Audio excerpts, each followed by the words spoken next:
ஹalleluya. நம்முடைய ஆண்டவராகிய இயேசுவின் நாமத்திலே உங்களுக்கு வாழ்த்துக்கள். Good morning. பொழுது விடிஞ்சிருச்சு. வாங்க, இன்னொரு நாள் ஆண்டவர் நமக்கு கொடுத்திருக்கிறாரு. மார்ச் மாசத்தின் கடைசியில போய்கொண்டு இருக்கிறோம். இதோ புதிய மாதம் வரப்போகிறது. இந்த நாளில் ஆண்டவர் நம்மிடம் என்ன பேச காத்திருக்கிறார் என்று சொல்லி ஆண்டவரை நோக்கி பார்ப்போமா? வாங்க, ஒரு சிறிய ஜெபம். பரிசுத்தரே, உமக்கு நன்றி ஆண்டவரே. புதிய வருஷத்துக்குள்ள பிரவேசித்து இப்பொழுதே 3 மாதங்கள் கடந்து போகிறது. 4ஆம் மாதம் கூட இதோ நெருங்கிவிட்ட இந்த காலங்கள்ல இந்த குவார்டர்லியில நாங்க எப்படி இருந்தோம் என்று, என்ன செய்தோம் என்று பரிசோதித்து குறைந்தது எங்களுக்கு முன் இருக்கிற நேரத்தை நாங்க பிரயோஜனப்படுத்திக் கொள்வதற்கு எங்களுக்கு உதவி செய்யும்படிக்கு கிறிஸ்துவின் நாமத்திலே ஜெபிக்கிறோம் நல்ல பிதாவே. ஆமென். தேவனுக்கு ஸ்தோத்திரம். என்னங்க, கடிகாரம் சுத்திக்கிட்டே இருக்கு, கேலண்டர்ஸ் திரும்பிக் கொண்டே இருக்கு, வருஷங்கள் கடந்து போய் கொண்டே இருக்கு. நம் வாழ்க்கையில நம்ம எதையாவது சாதித்தோமா? அப்படின்னா தேவனுடைய சித்தத்தை செய்தோமா? தேவனுடைய திட்டத்துல நாம இருக்கிறோமா என்று யோசித்து பார்க்கணுங்க. ஒருமுறை எபேசியருக்கு எழுதின நிருபம் 5ஆம் அதிகாரம் 15ஆம் வசனம் வாசிக்கிறேன், கேளுங்க. நாட்கள் பொல்லாதவைகள் ஆனதால்.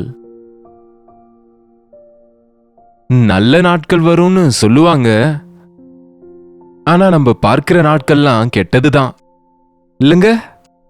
நாட்கள் பொல்லாதவைகள் ஆனதால் முன்பு எப்பொழுதும் இராத அளவு கஷ்டங்கள்ல மனுஷங்க இருப்பது, பொருளாதார நெருக்கடியில் இருப்பது, வரிகள் கட்ட முடியாம, இஎம்ஐஸ் கட்ட முடியாம, கடனை தீர்க்க முடியாம 24 மணி நேரமா அதையே சிந்தித்து ஏதோ அவங்க பணத்தை அவங்களே அருமையா ஹேண்டில் செய்யலாம் நினைச்சு இன்னும் பள்ளத்துக்குள்ள போகிற சூழ்நிலையில சாதாரண மனுஷங்களும் இருக்காங்க. பெரிய பெரிய பணக்காரர்களும் குபேரர் போல இருக்கிறவங்களும் ஒரே முறை மூழ்கி போறத பாக்குறோம்ல, கேட்கிறோம்ல. இந்த நாட்கள் பொல்லாததுங்க. ஒருத்தருக்கு ஒருவர் தீங்கு செய்யற நாட்கள் இது. எங்க பார்த்தாலும் சுயநலம். எவ்வளவு சீக்கிரத்துல ஒரு நபர் தன்னுடைய புத்தியை மாற்றிக்கொள்ளணும் பாருங்க. உங்க பக்கத்துல இருக்கிறவங்க அந்த பக்கம் போயிடுறாங்க. உங்களை புகழ்ந்தவங்களே உங்களை காயப்படுத்துறவங்களா இருக்கிறாங்க. எவ்வளவு நேரம் ஒருத்தர் மேல ஒருத்தர் குற்றம் பிடிக்கிறாங்களே தவிர விழுந்தவர்களை தூக்கி விடுவோம், சோர்ந்து போனவங்களை பலப்படுத்துவோம் என்ற யோசனை இருக்கா? எங்கேயாவது இருந்தா அது ஆண்டவரை தெரிஞ்சவங்களுக்கு இருக்கும், அவ்வளவுதான். ஒவ்வொரு மனுஷனும் சுயநலத்தால நிறைந்திருக்கிறான். இன்றைக்கு சின்ன பிள்ளைங்க கூட அவங்க சிறு வயது முடிவதற்குள்ளேயே, டீனேஜ்குள்ள போறதுக்குள்ளேயே அந்த முரட்டாட்டம், அந்த பிடிவாதம், டீனேஜ்ல போன உடனே அவங்களுக்குள்ள இந்த உலகமும் மாம்சமும் அவங்களை எவ்வளவா கலக்கப்படுத்துதுன்னு பாருங்க. கெட்ட நாட்கள் இது, வருகை நாட்கள் இது. நம்ம ஊர்ல சொல்லுவாங்க, போற காலம் வந்துச்சுன்னு. எஸ், போகிறோம். இந்த உலகமும் அது ஆசைகளும் கடந்து போய்விடும். பூதங்கள் வெந்து உருகி போகும், பூமி மதிலுள்ள கிரியைகளும் எரிந்து அழிந்து போகும் நாள் வருகிறது. நோவாவின் காலத்துல பூமி கெட்டு போன போது தேவன்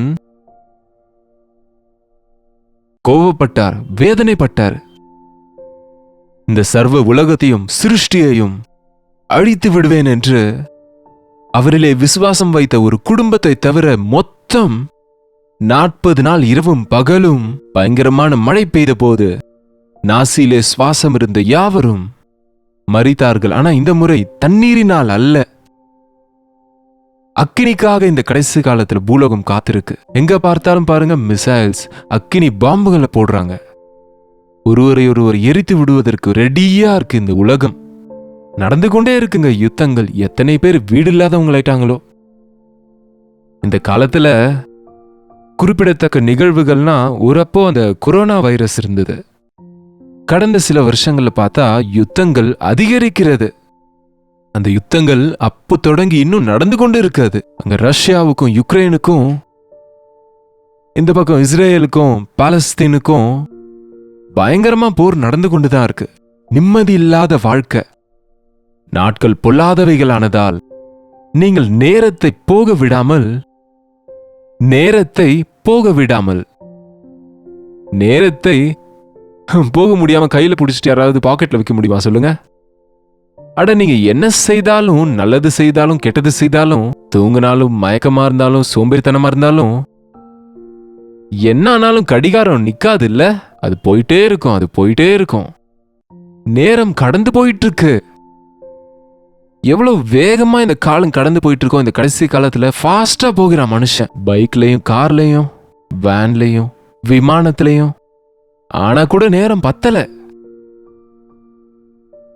ஒரு காலத்துல ஒரு ஊர்ல இருந்து இன்னொரு ஊருக்கு போகணும்னா பஸ் ஸ்டாண்டுக்கு போகணும், பஸ் ஸ்டாண்ட் வரைக்கும் நடந்து போகணும். எப்பவோ வரும் அந்த பஸ், அதுல ஏறணும். அது 100 ஊர்ல நின்னு போகும். கடைசியில அந்த ஊர்ல இறங்குறதுக்குள்ள எவ்வளவோ நேரம் ஆயிடும். ஆனா இப்போ எப்படி? கார் எடுத்துட்டு 4 வீலர்ல சல்லுன்னு போயிடுறோம். இவ்வளவு ஃபாஸ்டா மனுஷன் போனாலும் என்னத்தை சாதிக்கிறான்னு யோசிச்சு பார்த்தா சோர்வு, பிபிங்க, sugar, tension, stress, brain damages இன்றைக்கு அநேகருக்கு.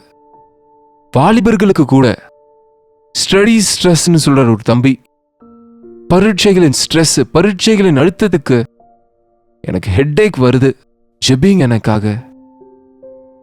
ஒவ்வொருவரும் நேரத்தை போக விடுறாங்க. ஆனா என்ன சாதிக்கிறாங்க? எதுவும் சாதிக்கிறது இல்ல. காலத்தை போக விடாமல் பிரயோஜனப்படுத்துங்கள். Every minute is important. இந்த உலகத்துல எதை வேணா திரும்ப சம்பாதிக்கலாங்க. பணம் போனா திரும்ப சம்பாதிக்கலாம், பொருள் போனா திரும்ப வாங்கலாம். என்னங்க, ஆரோக்கியம் போயிடுச்சுன்னா ஏதோ மருந்து போட்டு சரி செய்யறோம். ஆனா கடந்து விட்ட 1 மணி நேரத்தை, 1 நிமிஷத்தை கூட நம்மளால திரும்பி கொண்டு வர முடியாதுங்க. நேற்று திரும்ப வராது. அதனால காலத்தை பிரயோஜனப்படுத்திக் கொள்ளுங்க. நேரத்தை போக விடாமல், ஞானமற்றவர்களைப் போல் நடவாமல் ஞானமுள்ளவர்களைப் போல கவனமாய் நடந்து கொள்ளுங்க.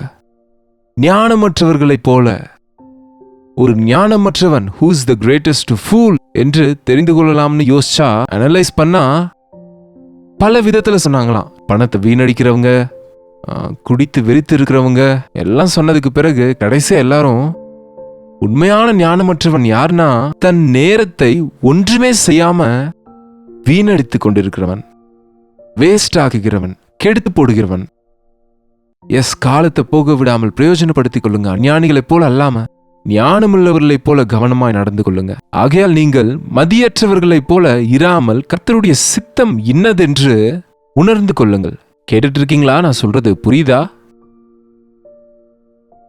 என் வாழ்க்கையில என் அனுபவம் என்னன்னா, தேவனுடைய சித்தம் இல்லாம தொடங்கின ஒரு வேலை, தேவனுடைய உதவி இல்லாம தொடங்கினது எதுவானாலும், தேவனிடத்துல ஜெபிக்காம தொடங்கின எதுவானாலும், எவ்வளவு நேரம் செய்தாலும் அது விளங்காதுங்க. எவ்வளவு நேரம் செய்தாலும் அது நிறைவேறாது. அதை செய்தாலும் அது ஃபினிஷ் ஆகாது. ஒருவேளை அவ்வளவா அது ஃபினிஷ் ஆயிடுச்சுன்னு நினைச்சாலும் அதுல சக்சஸ் இருக்காது, அது சரியா இருக்காது, அதுல பிரயோஜனம் இருக்காது. அப்போ என்ன ஆயிடுச்சு? ஒரு 6 மாதம் ஒரு விஷயத்துக்காக நீங்க பிரயாசப்பட்டு அது பயனில்லாம போகிறது. நீங்க ஒரு வருஷம் எல்லாம் பிரயாசப்படுறீங்க. 3 வருஷம் நீங்க படிச்சு கடைசியில பாஸ் ஆகல. அது மட்டுமல்ல, எந்த நாலேஜும் உங்களுக்கு வரலனா என்ன இருக்காதுல? இன்றைக்கு அநேகர் அப்படியாக நேரத்தை வீணடிச்சு கொண்டு இருக்கிறோம். அதனால தேவனுடைய வசனத்துல தெளிவா இருக்கு, நீங்கள் மதியற்றவர்களா இராமல் கர்த்தருடைய சித்தம் என்னதென்று உணர்ந்து கொள்ளுங்கள். நீங்க செய்கிற வேலையை கர்த்தர் அங்கீகரிப்பது அல்ல. தேவன் சொன்னது, தேவனுக்கு சித்தமானதை நான் செய்தா ஆசீர்வதிக்கப்படுவேன். நம்ம இஷ்டம் போல வாழ்ந்தா ஆசீர்வதிக்கப்பட மாட்டோம். தேவ சித்தத்தின்படி நாம வாழ்ந்தா ஆசீர்வதிக்கப்படுவோம். நீங்க ஒவ்வொரு விஷயத்திலையும் தேவனுடைய சித்தம் என்னமோ தெரிஞ்சுக்கோங்க. ஒவ்வொரு நாளும் சொல்றேன் நானு, இந்த நாள் உம்முடைய சித்தம் என்ன ஆண்டவரே? நான் எங்க போகணும், என்னென்ன வேலை செய்யணும், எந்தெந்த ஆஃபீஸ் போகணும், என்ன ஃபைல நான் சப்மிட் பண்ணணும், என்ன கிளாஸ், எந்த லெசன்ஸ் படிக்கணும், எந்த தீர்மானங்கள் செய்யணும், எந்த பிரயாணங்கள் செய்யணும் என்று தேவனை கேட்டு அப்படி நடங்க. உங்க நேரம் பத்துகிறது மட்டும் இல்லாம எக்ஸ்ட்ரா இருக்கும். நேரம் இல்லைன்னு சொல்ல மாட்டீங்க. திரும்ப உங்களுக்கு தேவையான நேரம், ஆண்டவரே உங்களுக்கு நன்றி என்று சொல்வதற்கு உங்களுக்கு நேரம் இருக்கும். உங்களுக்கு ஆண்டவருக்குள்ளே மகிழ நேரம் இருக்கும். சிலர் சமைக்க பல மணி நேரம் செலவிடுவாங்க, ஆனா சாப்பிட நேரம் இல்லை சொல்லுவாங்க. சம்பாதிப்பாங்க, ஆனா செலவு பண்ண நேரம் இல்லைன்னு சொல்லுவாங்க. எத்தனையோ வாங்குவாங்க, ஆனா உடுத்திக்கொள்ள நேரம் இல்லைன்னு சொல்லுவாங்க. அதனால பிரயோஜனம் என்ன இருக்கு? அதனாலதான் ஆண்டவருடைய சித்தத்துல நாம இருந்தா எல்லாமே பத்திடுங்க. நீங்கள் உங்கள் நேரத்தை ஞானமற்றவர்களை போல வீணடிக்காமல் கர்த்தருடைய சித்தம் என்னதென்று உணர்ந்து கொள்ளுங்கள். அவருடைய சித்தம் உத்தமம். அவருடைய சித்தத்துல நாம வேலையை தொடங்கும் போது முடிப்போங்க. பேதுருவும் யோவானும் இரவெல்லாம் வலையை எடுத்தாங்க. ஒரு மீன் கூட விழல. ஆண்டவர் அதை பார்த்தாரு. அந்த படகுல ஏறி உட்கார்ந்து பிரசங்கித்தாரு. படகை உள்ள நடத்த சொன்னாரு. இப்போ வலையை போட சொன்னாரு. அதுக்கு பேதுரு என்ன சொன்னாரு? ஆண்டவரே, இரவெல்லாம் பிரயாசப்பட்டு எங்களுக்கு ஒன்றும் கிடைக்கவில்லை. இரவெல்லாம் வலையை வீசிக்கொண்டு இருக்கிறாங்க. எடுக்கிறாங்க. அதே தண்ணீரில கலிலேயா சமுத்திரத்துல அவங்க சுற்றி வீசிக்கொண்டே இருந்தாங்க. ஒரு மீனும் விழல. ஆனா ஆண்டவர் சொன்ன நேரத்துல, ஆண்டவர் சொன்ன வார்த்தையின்படி, நாங்கள் இரவெல்லாம் பிரயாசப்பட்டோம், ஆனால் ஒன்றும் கிடைக்கல. ஆனாலும் உம்முடைய வார்த்தையின்படி போடுகிறேன் என்று வலையை வீசின போது என்னாச்சோ தெரியும்ல? வலை கிழியத்தக்க அளவுக்கு மீன்களை பிடிச்சாங்க. 2 படகுகள் நிறைய அந்த அளவுக்கு மீன்கள் பிடிச்சாங்க. இரவெல்லாம் போட்டாலும் கிடைக்காதது ஒரு 1 ட்ரை, அவ்வளவுதான். ஒரு அடியில ஹிட் ஆயிடுச்சுன்னு சொல்லுவாங்க பாருங்க, செட் ஆயிடுச்சு, அவ்வளவுதான். ஒரு வாரத்துக்கும் மேலான வருமானம் அவங்களுக்கு கிடைச்சது. எஸ், ஆண்டவருடைய சித்தத்துல செய்கிற வேலைங்க அப்படி இருக்கும். நாம நம்ம சொந்த ஆலோசனையில செய்து கொண்டா நடக்காது வேலை, முடியாது வேலை, நிறைவேறாது, அது நிறைவாகாது. நடுநடுவில் நிறுத்திடுவாங்க. சிலர் ஸ்டடீஸ் நின்று போறவங்க இருக்கிறாங்க, வீடு கன்ஸ்ட்ரக்ஷன் நிறுத்துறவங்க இருக்கிறாங்க, என்கேஜ்மெண்ட் ஆன பிறகு திருமணத்தை நிறுத்துறவங்க இருக்கிறாங்க. என்னங்க, எத்தனையோ விஷயங்கள்ல பின்வாங்கி போறோம். காரணம், நம்ம வேலையில் ஆசீர்வாதம் இல்லை, நம்ம வேலையில் ஆண்டவர் உதவி இல்லை, நம்ம வேலை அவருடைய சித்தத்துல இல்லை, நம்ம தீர்மானம் அவருடைய சித்தத்தின்படி இல்லை. நாம அநேக முறை நினைப்போங்க, நாம ஜெபத்துல செலவிடுற நேரம் வீண் நினைக்கிறோம். எவ்வளவு முட்டாள்தனங்க! தேவன் கொடுத்த 24 மணி நேரத்துல நீங்க ஜெபத்துல செலவிடுகிற 1 மணி நேரம் வீணு நினைச்சா மற்ற 23 நேரத்துல என்ன சாதிச்சீங்க? 23 மணி நேரத்துல நீங்க தூங்கும்போது கூட தேவன் உங்களை ஆசீர்வதிக்கும்படி, நீங்க சமாதானமா நிம்மதியா சந்தோஷமா தூங்கும்படியாக தேவன் உங்களை செய்யணும்னா அவருடைய சித்தத்துல ஒவ்வொரு நாளும் பயன்படுத்துங்க. அவருடைய சித்தம் என்னதென்று தெரிந்து கொள்வது. தேவனுடைய சித்தத்துல நாம ஆரம்பிக்கும் போது மணிக்கணக்கில், நாட்கணக்கில், வருஷ கணக்கா செய்கிற வேலைய நிமிஷங்கள்ல முடிக்க முடியும். உம்முடைய வார்த்தையின்படி போடுகிறேன் என்று ஒரு முறை போட்ட போதே எவ்வளவு மீனுங்க! அந்த வலைகள் கிழிந்து போகிற அளவுக்கு 2 படகு மீன்களை பிடிச்சாங்க. ஆமாங்க, மீன்கள் விழுந்தது. தேவ சித்தத்துல ஒவ்வொன்றும் செய்வோம். இந்த நாளெல்லாம் நேரம் இல்லைன்னு சொல்லாம எந்த நேரத்துக்கு அது செய்யுங்க. எல்லாவற்றிற்கும் ஒரு காலம் உண்டு. எப்போ எது செய்யணுமோ அதை செய்யுங்க. எப்போ வேலையை அப்ப செய்யுங்க. சோம்பேறித்தனம் வேண்டாம். ஜெபத்தோடு செய்யுங்க. முக்கியமான தீர்மானங்கள், பிரயாணங்கள், நிர்ணயங்கள் நிச்சயமா தேவனுடைய சித்தம் இல்லாம முடிவு செய்யாதீங்க, தீர்மானம் செய்யாதீங்க. தேவனுடைய சித்தத்துல நம்ம வாழ்ந்தா நமக்கு தேவையான ஸ்பேர் டைம், உடலுக்கு தேவையான ஓய்வு, ஆவிக்கு தேவையான தேற்றுதல், ஆண்டவரை ஆராதிப்பதற்கு, தேவனை துதிப்பதற்கு ஆண்டவர் நமக்கு நேரத்தை கொடுப்பாருங்க. ஜெபிப்போம். பரிசுத்தரை அன்புள்ள தகப்பனே, ஒரு முறை எங்களை பாருங்க ஆண்டவரே. உலகத்துல கெட்டு போன இந்த உலகம் எங்க போகுதோ என்று தெரியாத சூழ்நிலையில் நாங்க இருக்கிறோமாப்பா. எங்க பார்த்தாலும் அநியாயமும் மோசமும் சுயநலமும் உலக கவர்ச்சிகளும் மனுஷனை பிடிச்சு பாழாக்குது ஆண்டவரே. இப்படிப்பட்ட நேரத்தில் எங்கள் காலத்தை நாங்க பிரயோஜனப்படுத்திக் கொள்ளும்படிக்கு உம்முடைய வார்த்தையோடு செலவிடவும், உம்முடைய சமூகத்துல செலவிடவும், ஜெபத்துல நேரம் செலவிடவும் நீர் கட்டளையிட்ட காரியங்களை செய்து முடித்து உம்முடைய வார்த்தையின்படி செய்து ஒவ்வொரு நாளும் நாங்க சாதிக்க வேண்டிய காரியங்களை சாதிக்கும்படி நாளுக்கு நாள் வளர்ச்சி அடைந்து உம்மை மகிமைப்படுத்த உதவி செய்யும்படிக்கு கிறிஸ்துவின் நாமத்தில் ஜெபிக்கிறோம் நல்ல பிதாவே, ஆமென். பிதாவாகிய தேவனுடைய அன்பும் குமாரனாகிய இயேசு கிறிஸ்துவின் கிருபையும் பரிசுத்த ஆவியானவருடைய அந்யோன்யமும் ஐக்கியமும் கூடி வந்திருக்கிற அனைவருக்கும் எப்பொழுதும் சதா காலமும் துணையாயிருப்பதாக, ஆமென்.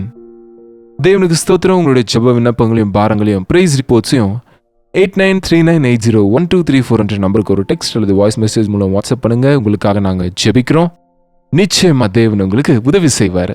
நீங்களும் ஜெபிக்கணுங்க. Doctor Jeyapal YouTube channel subscribe பண்ணுங்க, லைக் பண்ணுங்க.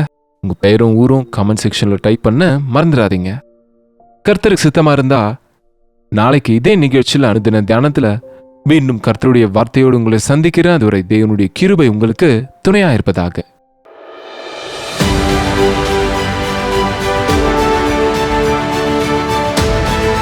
ஹalleluya.